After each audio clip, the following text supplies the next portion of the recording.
পাঁচটা শর্ত মেনে আপনি তওবা করবেন। আমি জিল্লুর রহমান জুনাইদি বলে গেলাম, পাঁচটা শর্ত মেনে তওবা করতে দেরি হবে, আমার আল্লাহ আপনার তওবা কবুল করতে দেরি করবে না। জোরে কোন সুবহানাল্লাহ।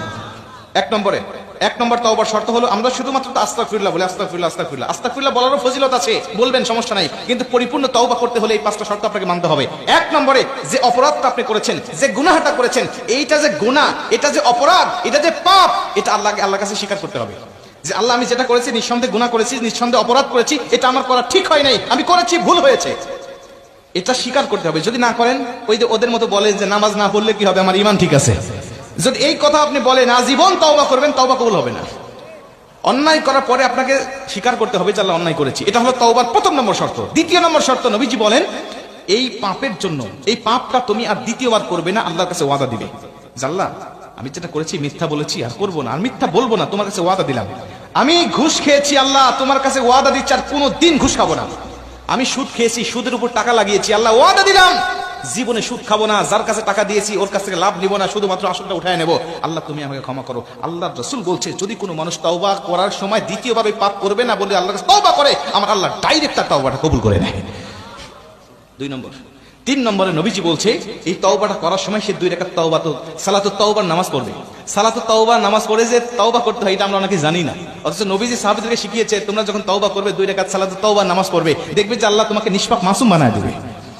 3 নম্বর গেল। 4 নম্বরে রাসূল সাল্লাল্লাহু আলাইহি ওয়াসাল্লাম বলছেন, যে অন্যায়টা তুমি করেছো, এই অন্যায়টা যদি, এই অন্যায়টার জন্য তুমি কিছু কাফারা প্রদান করবে, গরিব দুঃখীদেরকে, এতিম মিসকিনদেরকে দ্বীনি প্রতিষ্ঠানগুলোতে কিছু দান সদকা করে দিবে, ওই পাপকে স্মরণ করে, দেখবে যে ওই আল্লাহ ওই পাপের সব পাপগুলো, সব গুনাহগুলো আল্লাহ তোমার ক্ষমা করে দিয়েছে।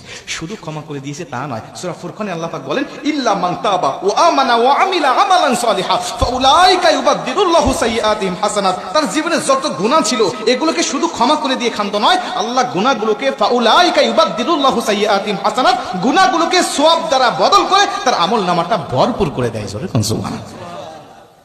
কয়টা গেল? 4টা। 5 নম্বরে, এই অন্যায়টা, এই গুনাহটা যদি হয় কোনো মানুষের শানে, তাহলে ওই মানুষের কাছে গিয়ে ক্ষমা চাইতে হবে। মানুষকে হক নষ্ট করবেন আর আল্লাহর কাছে ক্ষমা চাইবেন। আল্লাহ বলে, বান্দা যদি তোকে ক্ষমা না করে, আমি আল্লাহও তোকে ক্ষমা করি না। ভাই, এইটা কিন্তু অনেকেই এখন ফেসে যাবেন, অনেকেই ফেসে যাবেন, বিশেষ করে আমার অনেক মুরব্বী বাজানেরা ফেসে যাবেন। এখানে সন্তানকে সম্পদ দিতে গিয়ে 2 নীতি করে ফেলেছেন। বড় সন্তানকে কম দিয়েছেন, ছোট সন্তানকে বেশি দিয়েছেন, আবার মেয়েকে একেবারে ফাঁকি দিয়েছেন, সব ছেলের নামে লিখে দিয়েছেন। এরকম মুরব্বী আছে না নেই? আছে। যদি এরকম হয় যে সম্পদ 2 নীতি করে ফেলেছেন, আর আপনার সন্তান আপনাকে ক্ষমা করে নাই, আপনার সন্তান আপনাকে মাফ করে নাই, আপনার মেয়েকে মাথায় হাত দিয়ে দোয়া করেছেন, হজে যাওয়ার সময়, মা তোর মাথায় হাত দিয়ে দোয়া করলাম, আর তোর সম্পদটা তোর ভাইকে দিয়ে দিলাম। আল্লাহ পাক বলে, তুই হজ করবি তো, হজ করার সমস্যা নাই, তোর হজ ওই বিমানবন্দর, ওই জিদ্দার বিমানবন্দরে পৌঁছাবে না, ওইখানেই থেকে যাবে, তুই শুধু বডি নিয়ে তোর বাংলাদেশে তোর যেতে হবে। হজ কবুল হবে না, কিয়ামত পর্যন্ত হায়াত পাবেন, প্রতিটা দিন, প্রতিটা বছর হজ করবেন, 5 ওয়াক্ত নামাজ পড়বেন, তাহাজ্জুদ নামাজ কন্টিনিউ করবেন, কিন্তু বান্দার হক নষ্ট করেছেন, বান্দা আপনাকে ক্ষমা করে নাই, আল্লাহও আপনাকে ক্ষমা করবে না। এই জন্য বলি, প্রিয় ভাইরা আমার, অবশ্যই আমরা এই 5টা শর্ত মেনে তওবা করব ইনশাআল্লাহ। রাজি আছেন তো ইনশাআল্লাহ? 5টা শর্ত মেনে তওবা করব, আল্লাহ আমাকে বেগুনাহ মাসুম করে দিবে। জোরে কোন সুবহানাল্লাহ।